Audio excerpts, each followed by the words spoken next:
Now you will hear a short conversation about choosing a career. Listen carefully. Questions will appear after the audio ends. Hey Maya, what are you thinking about for your future job? Hi, Ben. Oh, that's a tough question. I really like animals, so maybe something with them, like a vet? A vet? That's cool. But don't they have to study for a very long time? And sometimes it can be sad, right? Yes, it's a lot of school, and maybe sad moments, but helping animals would be great. What about you? I'm not sure. My dad wants me to be an engineer because he thinks it's a good job with good pay. But I like drawing and creating things. Oh, so maybe an architect or a graphic designer? You could still create things and make good money. An architect sounds interesting. You design buildings, right? I'd have to be good at math too, I guess. Yeah, but you'd be making something real that people use. It's like art and science together. That's true. I also like being outside. Maybe something with nature, like a park ranger or an environmental scientist. Wow, you have many ideas. That's good. It means you have options. We still have time to decide, though. Yeah, you're right. No pressure yet. But it's good to think about it. Definitely. It's a big decision. What is the conversation mainly about?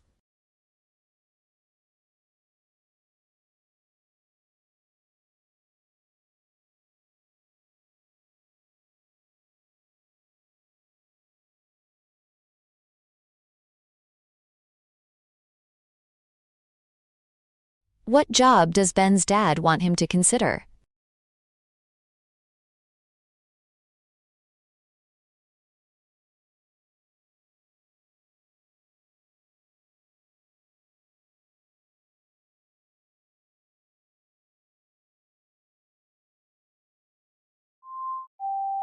Now you will hear a short conversation about climate change debate.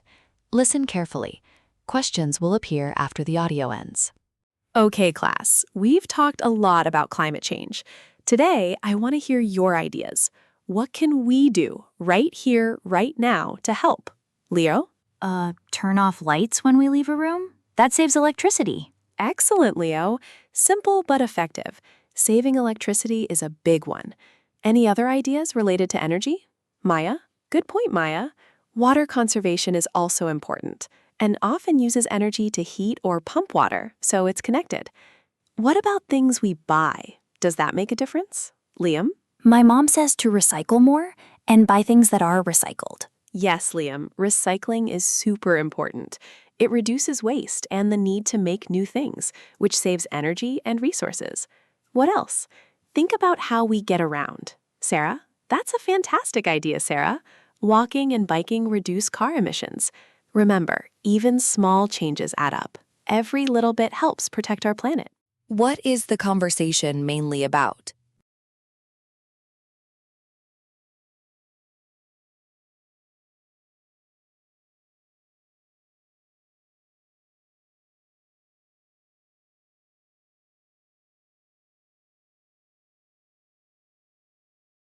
Why does the teacher say that turning off lights is a big one?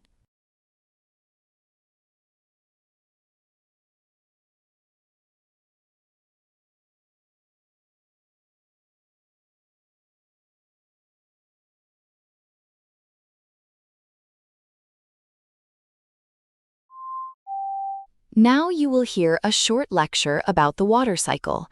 Listen carefully. Questions will appear after the audio ends. Good morning, everyone. Today, we're going to talk about something super important for life on Earth, the water cycle. You see water everywhere, in oceans, rivers, and even in the air. But how does it move around? That's what the water cycle explains. First, let's talk about evaporation. This is when the sun heats up water on the Earth's surface, like in lakes or oceans.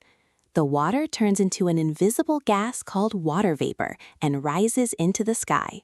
Think about a puddle drying up on a sunny day. That's evaporation happening. Next, as the water vapor goes higher, the air gets colder. This leads to condensation. The cold air makes the water vapor change back into tiny liquid water droplets. Millions of these tiny droplets come together to form clouds.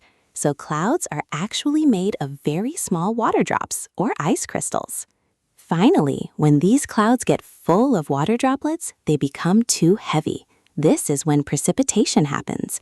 The water falls back to Earth in different forms, like rain, snow, or hail. Once it falls, the water collects in rivers, lakes, and oceans, and the whole cycle starts again. It's a continuous journey for water around our planet. What is the talk mainly about?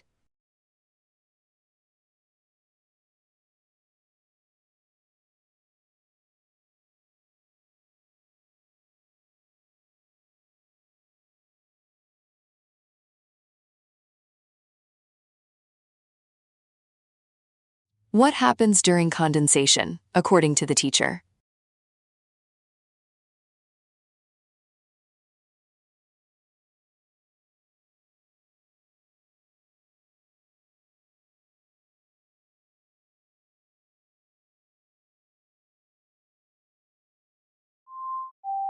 Now you will hear a short lecture about ancient Egypt. Listen carefully. Questions will appear after the audio ends. Good morning, class! Today we're going to talk about one of the most amazing structures ever built, the ancient Egyptian pyramids. Have you ever wondered how people, thousands of years ago, built these massive structures without modern machines? It's a fascinating mystery, but archaeologists have found some answers. First, let's think about the stones. Pyramids were built with huge blocks, some weighing many tons. Moving these heavy stones from distant quarries was a big challenge. The Egyptians used large wooden sleds. They didn't have wheels. To make the sleds slide easier, they poured water or wet sand in front of them. This reduced friction, allowing many workers to pull the sleds across the desert. Second, once the stones arrived at the pyramid site, how did they get them up? Pyramids are very tall. Historians believe the Egyptians used long, sloping ramps made of earth and brick. As the pyramid grew taller, these ramps were extended and made higher. Workers pushed and pulled the heavy stone blocks up these ramps to each new level. So, building a pyramid was a huge project, requiring clever engineering and teamwork. It shows how intelligent and organized the ancient Egyptians were, using simple tools and smart ideas to create something magnificent. What is the talk mainly about?